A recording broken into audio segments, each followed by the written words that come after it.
Hello everyone and welcome back to the Football Forecast. In today's video I'm going to be going over the Manchester derby and discussing where did it go wrong for Manchester United and why was it so comfortable really for City and a 3-0 victory, and should Ruben Amorim go, and is it time to replace the manager, or are there more problems that could be addressed before the manager? Let's find out.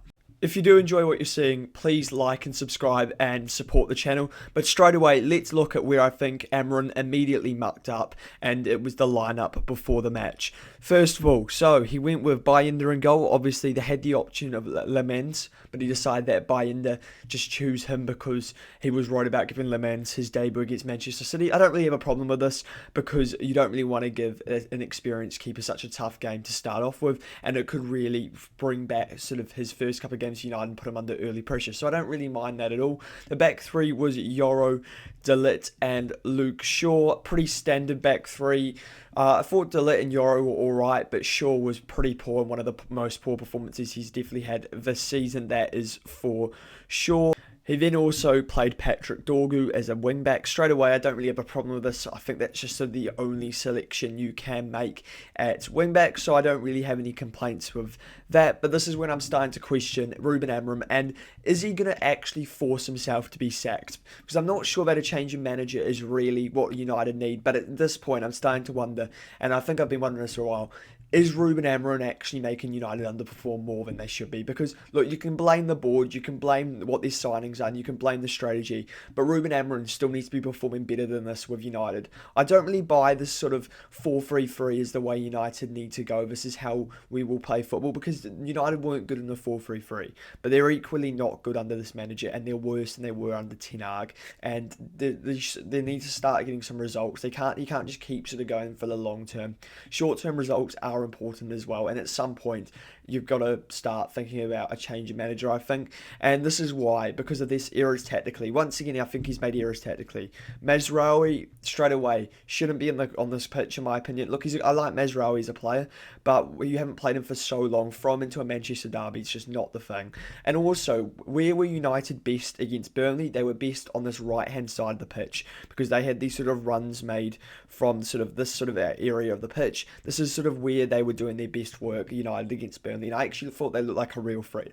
Look, you can say it's against Burnley, this is against Manchester City, but the left back that they were going up against was Nico O'Reilly, who's not the strongest left back. He's very inexperienced, he's only just sort of in, and he doesn't really feel that solid defensively. I really think United had to have a go at him on this side today, and the best way to approach Manchester City right now is to attack. There's no point defending if you're not going to sort of have the quality to go forward, because City are weak defensively, and I think we saw that at points today.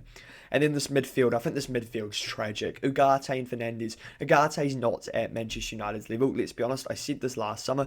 Why are you signing Manu Ugarte? My club Liverpool looked at him, and why did we not sign him? Because he's not good enough on the ball, he's not a good enough passer, and that was the main issue with a player like Manu Ugarte, and United made that mistake of signing him, and he's never going to suit the system. So I don't know why he brought him in for this game. Bruno Fernandes shouldn't be in this position. Once again, I think it cost them in this game, and I'm going to discuss that more in depthly soon. Bruno should have been in this position. I'll continue by saying this. Cunha was either a waste of money, or they had to sell Bruno Fernandes in the summer, because he's not good enough deeper. He's a left 10 and he's a left 10, and that's it.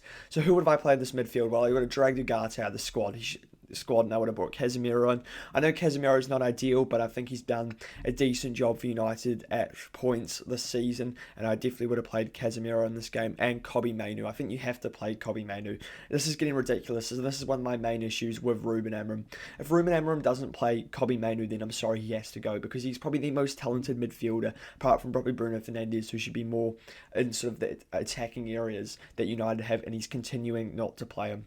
And this would have given United more balance, but also given them more quality for going forward with Bruno, and I think United would have been way less weak on the sort of conceding goals on the counter and that sort of area, because that's where City really looked to attack today, was on the counter. So really poor selection from Manchester United immediately, and that's how I would have set them up. Let me know, would have you set Manchester United up like that, or would have you done something slightly different?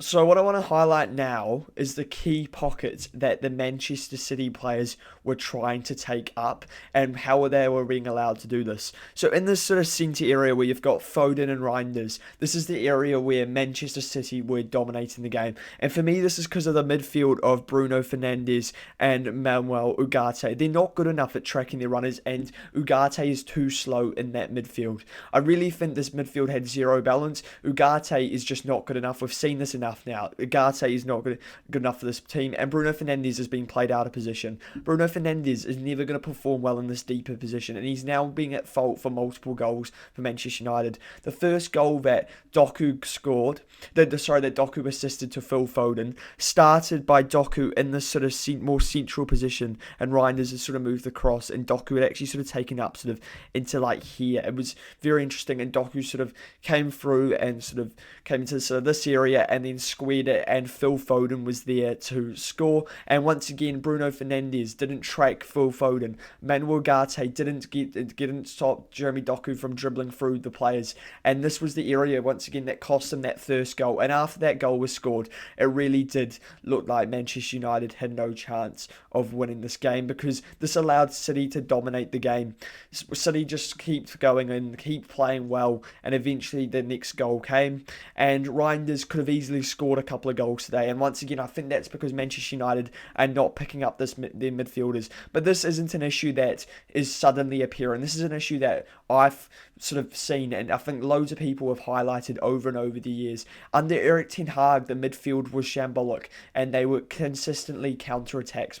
We saw this with Casemiro, and the midfield just continues to get exposed in this, and whatever system is played. This is why I don't think Ruben Amorim is really at fault for this midfield. I think it really is sort of the personnel, but also sort of who's playing there. Like, I do think where Ruben Amorim has completely gone wrong with this midfield, though, is not picking Kobbie Mainoo. I mean, I just think that's ridiculous, and that's where I'm going to be really critical of Ruben Amorim, and I'm going to continue to be critical of Ruben Amorim, is the fact that he refuses to pick Kobbie Mainoo in that midfield, because I do think that Mainoo is better defensively than Bruno Fernandes and can do everything Bruno can do. He's actually probably a better control passer. Fernandes is very good at that extravagant pass, but Mainoo will pick up runners, and Mainoo will play better in there, and that allows Bruno to go further forward, because United that would have then allowed Diallo, as I was saying earlier, to play as a wing back, which would have allowed United to be attacking, which they needed to be, because City are susceptible to counter attacks as well. And you know what I really think that we sort of noticed from today's game is how much people have worked out what United's main weakness is. In previous times, City would just dominate the ball, dominate, and try find a way to sort of break down teams. Today, City didn't even try to dominate the ball. They only had about 55% of the position of the ball. That's nothing compared to usual Manchester City. City were willing to play on the counter-attack and expose Manchester United's midfield, and teams will continue to do this. I mean, we saw Grimsby do it, for God's sake. It's clear that this is a problem, and it's a problem that United have to sort out if they are going to get anywhere near top half this season. And I would go back to the some mistakes of not buying a Belieber, a Wharton. Those sort of players in the midfield were an absolute must. Arguably the second biggest priority, I'd say, after the striker, or maybe the third biggest priority after the striker and the keeper. The midfield had to be sorted out. They bought too many sort of tens, sort of a Boimu and Cunha, where they had actually players like Bruno Fernandes who could do that role. That is where United have gone wrong this summer. Another criticism of Ruben Amorim is how he's sort of consistently taking off a defender for another defender, even though United are chasing the game. What's the point of bringing Harry Maguire on for Yoro when you're 2-0 down? It's not going to do anything. Like, there's no real purpose in it unless you want to send Harry Maguire up front. But there's no real reason to do that. Bring on an attacker, or just don't do it at all, because all you're doing is putting Harry Maguire under pressure, and the defence really doesn't improve. He's done this a lot now, and it just hasn't made a difference, and he does it consistently every game. So that's another criticism I have of Ruben Amorim. He needs to not do this, I don't think. I think it's just not allowing for any more defensive solidity, and whenever it happens, I think United look worse defensively. I don't really think they improve at all when he makes that sub. So, are there any positives for Manchester United? I actually do think you can look at maybe one, and that is going forward. At points today, they look good going forward. They should have scored a goal, but Donnarumma was fantastic, and they missed some easy chances. Diallo, Sesko, and Mbuemu definitely threatened at points today, but in fairness, this is where I'm going to go back onto. I don't think it really is that important, and it's not sort of displaying how United played. Is Kushinov, Diaz, Gavardia, and O'Reilly. I wouldn't say he's a very challenging defence, and they look susceptible. They look susceptible to Spurs. They look susceptible to Brighton.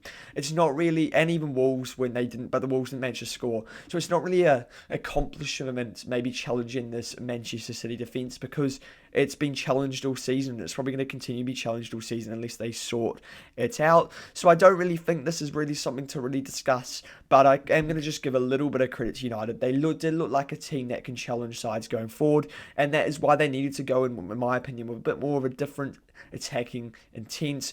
Pay Diallo as a wing back, but to compensate, play a midfield that's balanced, and that would have, I think, helped Manchester United massively. May have not got them the win, but I definitely think it would have improved their chances. Just a little quick run through of the Manchester City goals. Obviously, Erling Haaland scored the other two goals for Manchester City. They were both taken very well. The first goal he scored was a brilliant chip. But once again, I think Bayindir is at fault here. He needs to get out early and challenge Haaland. He had too much time, and it was a brilliant chip, though. And a great ball in from...